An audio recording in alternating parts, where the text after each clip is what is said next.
بسم اللہ الرحمن الرحیم۔ السلام علیکم۔ یہ 17 جولائی کا دن تھا۔ میں یونیورسٹی میں اپنے امتحان کا آخری پرچہ دینے کے بعد خوشی خوشی گھر آ رہی تھی، مگر یہ خوشی تھوڑی دیر ہی قائم رہ سکی۔ میں تھوڑی دور ہی چلی تھی کہ گرمی کی وجہ سے مجھے پسینہ آنے لگا۔ مجھے لگا کہ اگر میں تھوڑی دیر اور پیدل چلی تو میں راستے میں ہی بے ہوش ہو جاؤں گی۔ تھوڑی دور جا کر میں نے ایک چھاؤدار درخت دیکھا اور اس کے نیچے کھڑی ہو گئی۔ میرا گلا مارے پیاس کے سوکھ رہا تھا اور ہاتھ گرمی سے کانپ رہے تھے۔ میں نے چادر کے پلو سے اپنا بھیگا ہوا ماتھا صاف کیا اور ادھر ادھر دیکھنے لگی۔ مجھے تھوڑی دور سے ہی ایک کالے رنگ کی کار آتی دکھائی گئی۔ اسے دیکھ کر میں نے آگے قدم بڑھا دیے، اس ڈر سے کہ کہیں وہ مجھے سواری سمجھ کر گاڑی روک ہی نہ دے۔ ٹیکسی وغیرہ میں بیٹھنے سے مجھے ویسے بھی ڈر لگتا تھا۔ میں تیز تیز قدموں سے چلنے لگی۔ تھوڑی دیر نہ گزری تھی وہ کار میرے پاس آ کر رک گئی۔ کار میں سے ایک نوجوان نے اپنا سر باہر نکالا اور بولا، محترمہ، آپ کیوں یہاں کھڑی آئس کریم کی طرح پگھل رہی ہیں؟ برا نہ منائیں تو میری کار میں آ کر بیٹھ جائیں، بھلے مجھے کرایہ دے دیجیے گا۔ میں نے اس کی حصے مزاح اور حاضر جوابی دیکھی تو فٹ سے پہلے ہی اس کی گاڑی میں دروازہ کھول کر بیٹھ گئی۔ گاڑی میں لگے اے سی سے کافی ٹھنڈک ہو چکی تھی، جس سے مجھے راحت کا احساس ہوا۔ میں پچھلی سیٹ پر بیٹھ گئی۔ نوجوان خاموشی سے گاڑی چلانے لگا۔ اس کے انداز و اطوار سے لگتا تھا کہ وہ کسی اچھے کردار کا مالک ہے۔ پورے راستے میں اس نے کوئی ایسی ویسی بات نہیں کی۔ میرے گھر کے نزدیک آ کر اس نے گاڑی دروازے کے پاس روک لی۔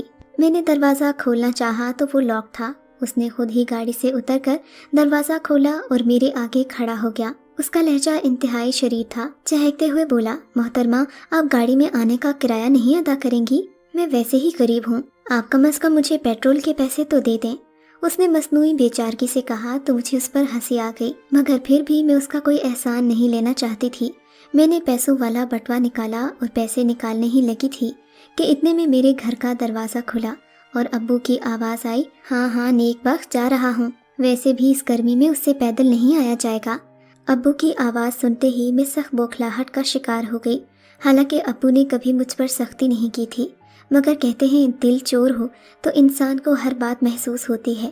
مارے بوکھلاہٹ کے میرے ہاتھوں سے پیسوں والا بٹوا گر گیا۔ میں تیزی سے گھر کے دروازے سے اندر چلی گئی۔ ابو مجھے دیکھ کر خوش ہو گئے۔ اچھا ہوا بیٹی تم خود ہی آ گئیں، گرمی سے تو برا حال ہے، دیکھو گھر سے نکلا ہی نہیں جا رہا۔ ابو نے پسینے سے بھرا چہرہ پونچھتے ہوئے کہا، آج واقعی طوفانی گرمی تھی، مگر میں بہت مسرور تھی کیونکہ میری یونیورسٹی کا زمانہ ختم ہو چکا تھا۔ اب میرا کام صرف عشقیہ ناول پڑھنا، فلمیں دیکھنا اور موبائل پر سہیلیوں سے باتیں کرنا تھا۔ پڑھائی سے مجھے ویسے ہی بہت چڑ تھی۔ میں نے اسی شام اپنے سارے رسالے واپس نکالے اور ایک ایک کر کے پڑھنے لگ گئی۔ امی نے بھی میرے شوق کو دیکھتے ہوئے مجھے کچھ نہ کہا۔ شام کو میں نے اپنی سہیلی کو پیپر کے بارے میں پوچھنے کے لیے کال کی۔ اس زمانے میں اسمارٹ فون نہیں ہوتے تھے، صرف موبائل پر بات ہوتی تھی، وہ بھی اگر بغیر پیکج کے کرو تو تھوڑی دیر ہی ہوا کرتی تھی۔ میری دوست کا نمبر دوسرا تھا، اس لیے لمبی بات نہیں ہو سکتی تھی۔ میں نے پیپر کے بارے میں اس سے سرسری معلومات لی اور پھر اس کا بیلنس ختم ہوا تو کال بند ہو گئی۔ تھوڑی دیر کے بعد ایک اور نمبر سے کال آئی۔ میں نے سوچا میری سہیلی نے اپنے بھائی کے نمبر سے کال کی ہوگی، کیونکہ اکثر اس کا بیلنس ختم ہوتا تھا تو وہ ایسا ہی کرتی تھی۔ مگر میں نے کال اٹھائی تو دوسری طرف سے میری سہیلی نہیں بلکہ ایک مردانہ آواز میں مجھے مخاطب کیا گیا۔ سلام کا جواب کچھ اس انداز سے کیا گیا کہ میں جواب دیے بنا نہ رہ سکی۔ جان بوجھ کر میں نے انجان بنتے ہوئے پوچھا، جی کون؟ میری بات کے جواب میں وہ بولا، ناچیز کو مہربان کہتے ہیں، اور جناب آپ کے تو کیا کہنے، جو بھی نام ہے آپ کا، مگر آپ تو بندے کو سیکنڈز میں بھلا دیتی ہیں۔ ایک تو میری گاڑی میں بیٹھنے کا کرایہ نہیں دیا اور اوپر سے یاد بھی نہیں رکھا۔